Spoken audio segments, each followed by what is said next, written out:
আচ্ছা, এটা হচ্ছে নিফটি 50 চার্ট। তো এটার অ্যানালিসিস আমি করতে চাইছি। দেখুন, মার্কেট দেখুন কি করেছে। মার্কেট এই একটা রেজিস্ট্যান্স আছে 25,235। এটা কিন্তু এখানে আগে আগে একবার রেজিস্ট্যান্স নিয়েছে এবং এই জায়গাটা একটা রেজিস্ট্যান্স নিয়েছে। মার্কেট দেখুন এই জায়গাটা একটা ভালো বিগ ক্যান্ডেল, গ্রিন ক্যান্ডেল বানিয়ে কিন্তু উপরে ব্রেকআউট দিয়েছে।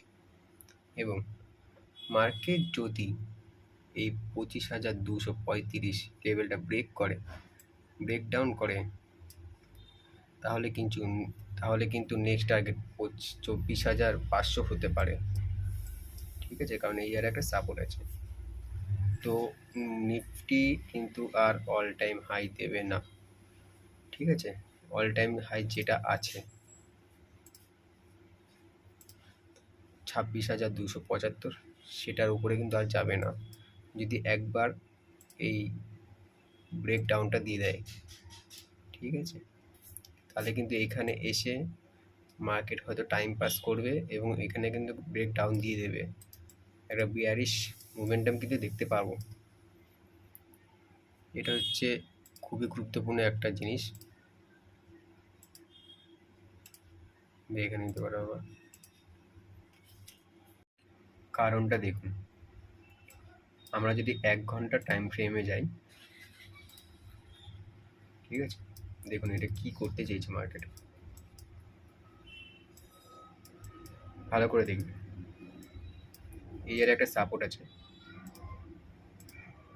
ঠিক আছে, এবং এই জায়গায় একটা রেজিস্ট্যান্স নিয়েছে মার্কেট 1 ঘন্টার টাইম ফ্রেমে।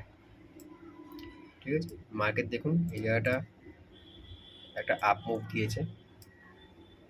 এই জায়গাটা কিন্তু অনেক বায়ার্স এসেছে এই জায়গাটা, এবং এই জায়গাটা ট্র্যাপ করে কিন্তু মার্কেট নিচে এসে হায়ার লো বানিয়েছে, লোয়ার হাই, সরি। এই জায়গাটা দেখুন সাপোর্ট আছে। কালকে কি ভিউ সেটা আমি বলে দিতে চাইছি। কালকে যদি মার্কেট মর্নিংয়ে যদি একটু একটু আপ মুভ দিতে পারে, তাহলে কিন্তু একটা ডাউনের দিকে যাওয়ার চান্স আছে, ব্রেক ডাউন দিতে পারে। এবং টার্গেট কত আছে যেটা আমি বলে দিয়েছিলাম, এখানে দেখুন একটা সাপোর্ট তো আছে,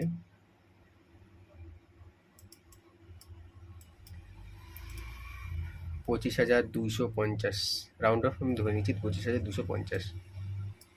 ঠিক আছে, মার্কেট এখন 25,300, 350-তে আছে। তো 100 পয়েন্টে কিন্তু একটা গ্যাপ ডাউন দিতে পারে। এটা হচ্ছে কালকের ভিউ। এবং আমি যেটা বলে দিয়েছিলাম উইকলি চার্টে, মার্কেট যদি একবার যদি 25,250-এ 235 যদি নিচে যায়, তাহলে কিন্তু মার্কেট কিন্তু আর উপরে যাবে না। মার্কেট কিন্তু একেবারে একটা বিয়ারিশ মোমেন্টাম কিন্তু দেখতে পারি।